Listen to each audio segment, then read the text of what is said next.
Hi అండి, Sunday స్పెషల్లో ఈరోజు ఒక వెరైటీ చూపిస్తాను చికెన్లో.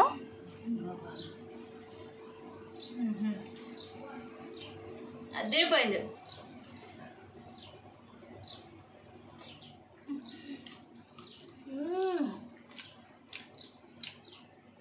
ఇంక రెసిపీ స్టార్ట్ చేసేసుకుందాం.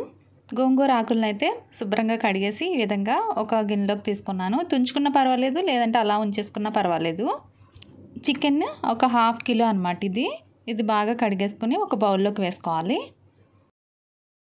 దీనికి స్పైసెస్ పట్టిద్దాము. ఫస్ట్ అయితే కొంచెం పసుపు, ఒక 2 స్పూన్ల వరకు కారం, అంటే తినేదాన్ని బట్టి వేసుకోవాలి. మీకు రుచికి సరిపడగా మీరు తినే అంత వేసుకోండి. దానికి సరిపడగా ఉప్పు కూడా వేసాను, కల్లుప్పు వేసాను.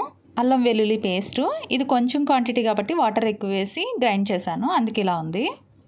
ఈ ఉప్పు, కారం, మసాలా అంటే అల్లం వెల్లుల్లి పేస్టు ఇదంతా బాగా పట్టేటట్టు చికెన్కి బాగా కలపాలి. ఇలా కలుపుకున్న దాన్ని పక్కన పెట్టేసుకుందాము.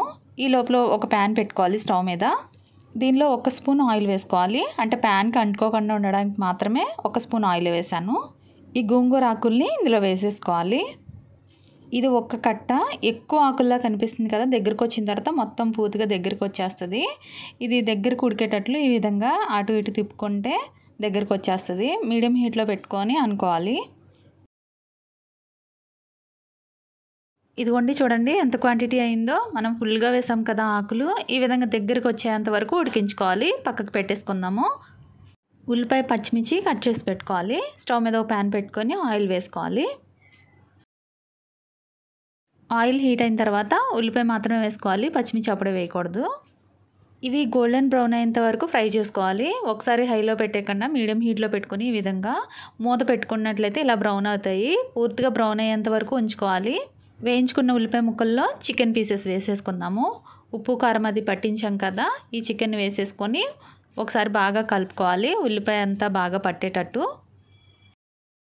పూర్తిగా కలిపిన తర్వాత ఇప్పుడు పచ్చిమిర్చి, కొత్తిమీర, పుదీనా కొంచెం వేసుకొని బాగా కలుపుకోవాలి. ఈ పచ్చిమిర్చి ఫ్లేవర్ ఇప్పుడు బాగా పడుతుంది. ఇది మూత పెట్టి ఒక 5 నిమిషాల వరకు మగ్గించుకోవాలి. వాటర్ వస్తాయి కదా, ఈ వాటర్తో పాటు ఒక 5-10 నిమిషాల వరకు ఉడికించుకోవచ్చు. పూర్తిగా ఉడికి వాటర్ ఇంకిపోయి దగ్గరకు వస్తుంది అన్నప్పుడు గోంగూర పేస్ట్ వేసేసుకోవాలి. ఈ పేస్ట్ని మిక్సీ జార్లో వేసుకొని ఫైన్గా పేస్ట్ చేసుకున్నా పర్వాలేదు, లేదంటే ఇలా వేసుకున్నా పర్వాలేదు. గ్రేవీ లాగా లూజ్గా రావాలి అనుకుంటే మాత్రం పేస్ట్ చేసుకోండి. ఈ విధంగా ఒకసారి కలిపేసిన తర్వాత ఒక గ్లాస్ వాటర్ పోసేసుకోవాలి.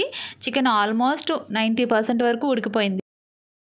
ఫైనల్గా ధనియా పౌడర్ 2 స్పూన్లు, 1 spoon garam masala powder, chicken masala వేసేసుకొని కలిపేసుకోవాలి. మూత పెట్టి 10 నిమిషాలు ఉడికించుకుంటే సరిపోద్ది.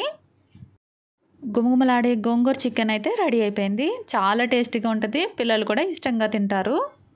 వీడియో ఎలా ఉంది, రెసిపీ ఎలా ఉంది కామెంట్ చేసి చెప్పండి. నచ్చితే లైక్ చేయండి friends. Thanks for watching. Bye bye.